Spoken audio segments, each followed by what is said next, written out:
Alright, 875 back with the second video on the Anytone Quad 6 in my truck. As you can see, I've got the coax attached to it now. Let's turn this thing on. I just got the stock mic on this thing. I kind of like this feature here, the up and down thing. I don't really do a whole lot of talking on this thing. All right, here we go.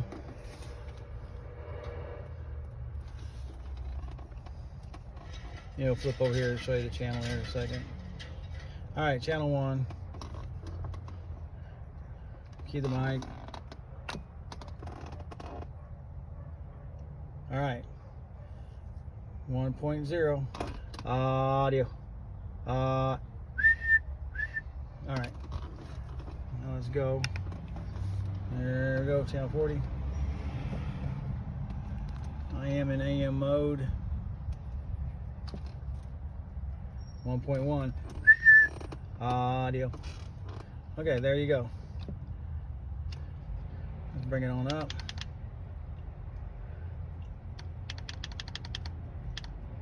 There's channel 20. 1.0. 1.0.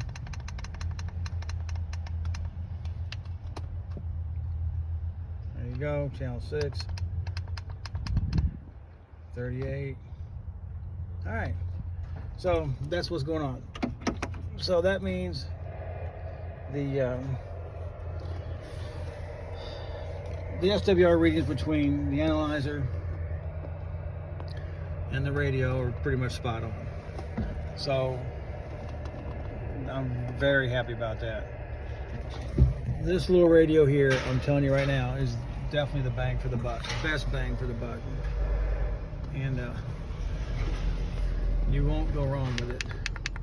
Let me get back up here at 19.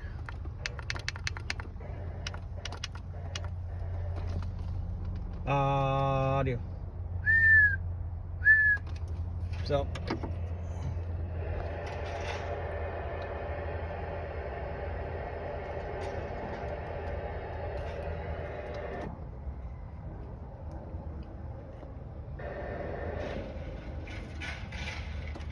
yeah.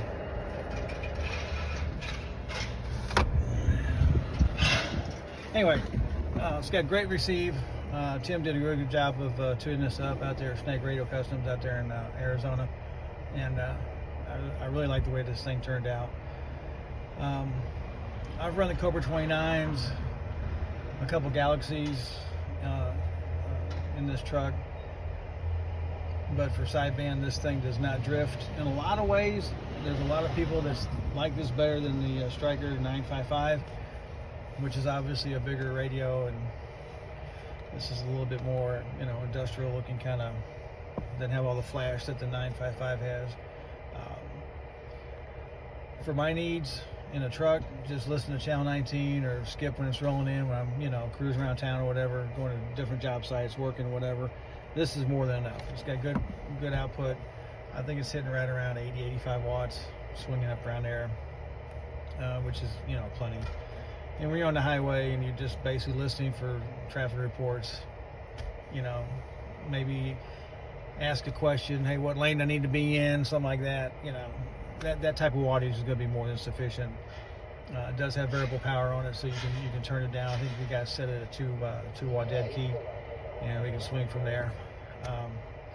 But these radios, I tell you, I got it hooked directly to the battery. Tim put this on there because when you get these radios, they don't have this connector. It's just one wire that comes all the way out, and that's kind of weird. But anyway, I tied this in. I should probably check that. Yeah. Anyway, yeah, this is good. It works. So, like I say, this is my beater truck. I just use it to haul stuff and work out of. It doesn't have to be pretty, gets the job done. The Predator 10K antenna is more than enough. Like I said, I'm not running any power through it. I've got this coax. I'm gonna probably get some different coax for it. This is okay, but you know, I can upgrade. And this does the job. You can see no problems there.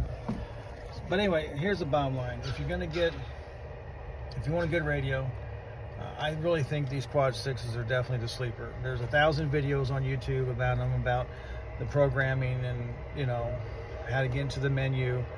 They're kind of like a mini SWR radio, kind of, you know, in the respect that, you know, you kind of program things and, you know, you got little push buttons here and, you know, all this kind of stuff.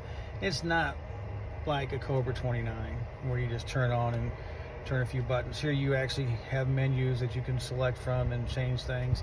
There is software that comes with this that you come off the computer and a little plug in the back. So there's little things that could be tweaked like that.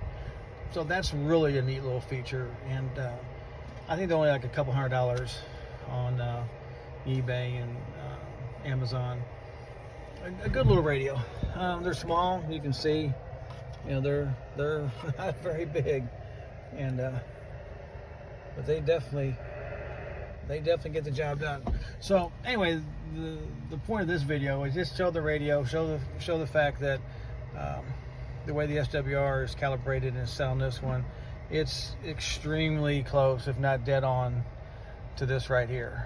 So you know, when you check it with this and you get a particular reading, and then you check it with that and the reading's the same or just, you know, right at it, you can pretty much walk away knowing that that's what your SWR is. If you're in the 1.1, 1.2 range, who's going to complain about that?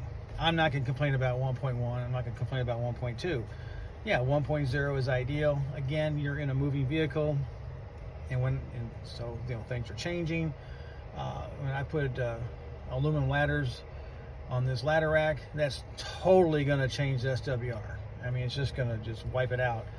I don't talk on it when there's, you know, aluminum ladders all around the damn antenna. But again, for my needs, just going down the road, listening for traffic reports, things of that nature, what lane to get in, and just listening. You know, it's great. But it's a good talker as well, so you can really get out with this little radio, and it's amp friendly, as I call it. You can put a good amp behind this thing and really do some crazy stuff with it. So anyway, I do like it. I have another one, so I own 2 of these radios. I've got one in the house. I put it as a base radio every now and then. It looks really cool next to my ICOM 7300. It's really interesting to see how the technology has changed. You have a very small form factor size here, and like I said, it's got a lot of punch for its size. So anyway, let me jump off here and let you guys get back to what you're doing. I don't want to get too long-winded, but anyway, I finally got the SWR on this one set that I'm happy with. The antenna analyzer has done a great thing, and so is the radio. So that's about all we got for now. Have a good one. 7-3 is your way from 875, St. Louis.